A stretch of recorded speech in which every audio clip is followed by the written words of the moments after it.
But why is it? Why have we done it? The idea for the Business of Art and Design programming is inspired by the work of Daniel Pink and Richard Florida, and a lot of data, and the challenges to both employers and the employed in the face of increasing pressures from automation, pressures from Asia, and pressures from material abundance, and the role that creativity can play as a competitive advantage. Daniel Pink famously put forward that the MFA is the new MBA, that is, that the Master of Fine Arts is the new Masters of Business Administration, and the heretofore soft skills that were associated with it are the new skills that help businesses rise above competitors. It's not that the MBA is no longer necessary, it's that the MBA is no longer sufficient. And we're preparing students for a new frontier. Consider this from Google CEO Eric Schmidt. He runs a small company you may have heard of. We, all of us in this room and beyond, create as much information in 2 days now as we did from the dawn of man through 2003. So the past of human history, all the information generated, we're regenerating every couple of days. Business and industry and educators wrestle with what to do with all this information. How to monetize it, how to safeguard against it, how to organize, present, and share it, how to understand and extract value from it. Those are both human challenges and business opportunities, and we believe creative, tech-savvy, and experienced design-oriented students are needed. Designers are needed to organize all that data and to communicate agendas and values and to present it well. We often recognize bad design when we see it. Hopefully you have difficulty reading the top line. I didn't want to make anything that was too egregious, but rather something, I'll add a drop cap and a shadow and that'll make it fantastic.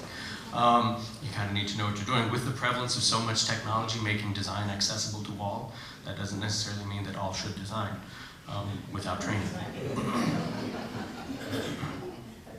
So we often recognize bad design when we see it, and often even we can't quite put our finger on what's wrong. Look at the Emma Willard School encourages you to possibly step into the slaughter by the misuse of a drop cap. But a brochure is no longer enough, is it? It used to be, did you have a brochure? Now you're behind if you don't have a website. Do you have a web presence? What is it? Are there videos of how to use your product or to train your employees? How easily can customers reach you? How connected are you to the opportunities that abound? And what about emerging technologies and new devices that provide new types of communication and new customer expectations? I just don't know how much it killed me to not put an Apple product up there. I was trying to be broad. So there's the Samsung Galaxy Tab, which actually looks pretty cool, I'm not gonna lie. Unless you think that it's just graphics that need communication help, how many of you remember this product design problem? Well, I think we all probably had reasonable expectations in terms of we should be able to program the VCR clock to tell us what time it is. Many of us were not able to figure out exactly what the device expected back from us in terms of communication. What did it want? I don't know. And it's odd that we couldn't figure this out really because there was a bounty of easy to use and intuitive devices designed to assist you with this. It's a great mystery. I love this quote from David Kelly, the founder and chairman of IDEO, which has actually done a lot of research into the design of medical processes, medical services, as well as devices. It says, people need to demand that design performs for them and is special in their lives. If you can't make your GPS thing work in your car, there should be a riot. He and, I'm forgetting his name, but there's a gentleman who wrote The Design of Everyday Things, Norman someone, but they both talk about that often when a product doesn't work, we feel dumb, and it should be the other way around, that we recognize that in some way the product has failed us. Now, there are also problems where there are genuine human interface trouble, but in general, how many of our devices are designed to be as easy and intuitive as we would like them to be? We shouldn't be intimidated by technology. We should be inspired and very comfortable using technology. We focus on that with our students. And I submit to you that people will begin to riot when their expectations are not met, let alone exceeded, and their experience is anything less than delightful. Their experience of product, of service, and of utility. And what about technological advances in manufacturing that force adaptations in the way we do business, in the ways we can do business? Consider a complex model-making process that used to involve 6 months and $100,000 now involves just 6 weeks and a cost of $2,000.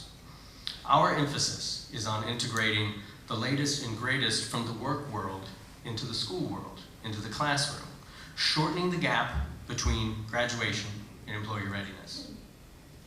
So, how does the business of art and design help you? Our value proposition is threefold.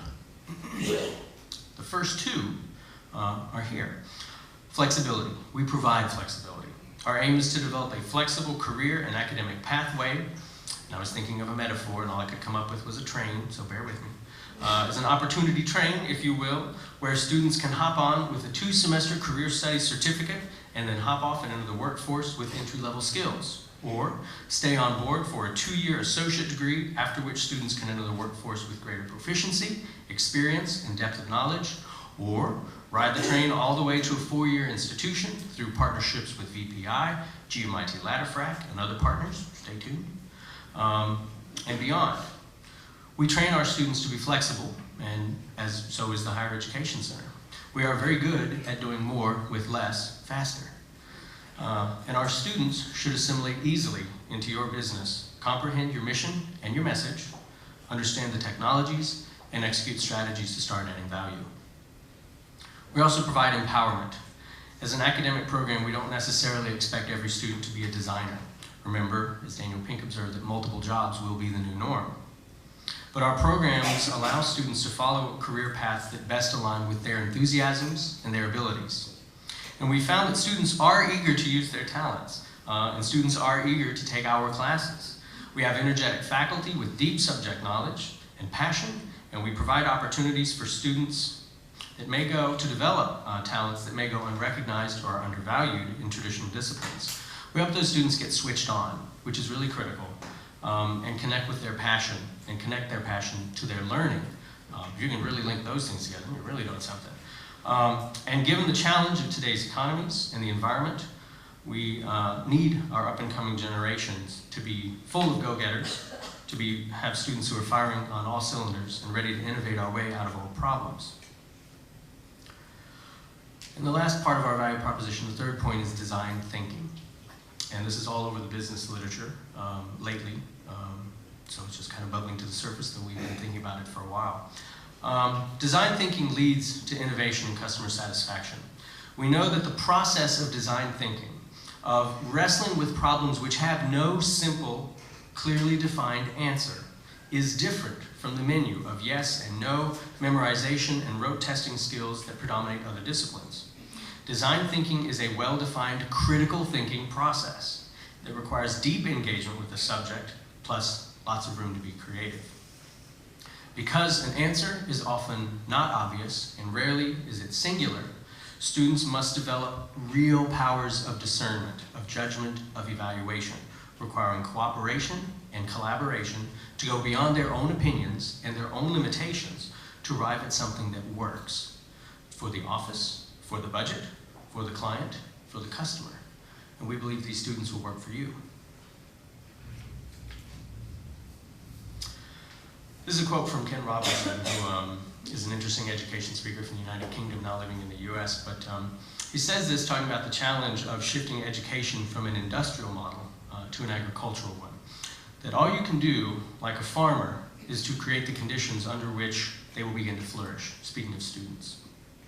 And he says this in the sense that, farmers don't really grow plants by running around and surgically attaching leaves and petals to stems. We don't really build a plant that way. What you do is you optimize the conditions for growth. You empower the seed to become the best plant that it can be. And I think that it's no accident that we are in tobacco country, amidst folks who know an awful lot about growing fantastic things well. And we've done so for a very long time, and I firmly believe that the seeds of our economic growth have already been planted in Southside Virginia. And what remains is for us to continue to nurture it and develop it. And I think that very soon we will reap a bumper crop of innovation and economic growth. And we're very happy to be part of that mission. Thank you.